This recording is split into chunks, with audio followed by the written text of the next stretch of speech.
ગીર સોમનાથ જિલ્લા disaster management room તરફથી પ્રાપ્ત અહેવાલ મુજબ વરસાદની આગાહી વચ્ચે જિલ્લામાં મેઘમહેર થઈ રહી છે. વરસાદને કારણે નદી નાળા છલકાયા છે. ઓગસ્ટ માસના અંત સુધીમાં જ સિઝનનો સરેરાશ 93.24% વરસાદ પડી ચૂક્યો છે, ત્યારે 3 તાલુકામાં તો 100%થી વધુ વરસાદ નોંધાયો છે, જેમાં સૌથી વધુ વેરાવળ પાટણ તાલુકામાં સિઝનનો સરેરાશ 117.99% વરસાદ નોંધાયો છે, જ્યારે સૌથી ઓછો વરસાદ ઉનામાં સિઝનનો સરેરાશ 65.03% વરસાદ નોંધાયો છે.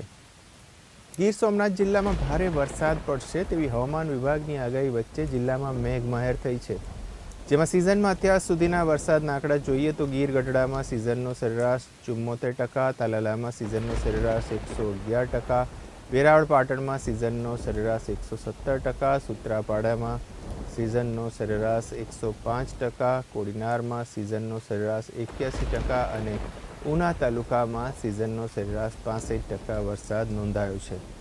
જિલ્લા ડિઝાસ્ટર મેનેજમેન્ટ રૂમ તરફથી મળેલી માહિતી મુજબ છેલ્લા 30 વર્ષની સરેરાશ મુજબ તાલાલા તાલુકામાં 111.22, પાટણ વેરાવળ તાલુકામાં 117.99 અને સૂત્રાપાડા તાલુકામાં 105% વરસાદ નોંધાઈ ચૂક્યો છે.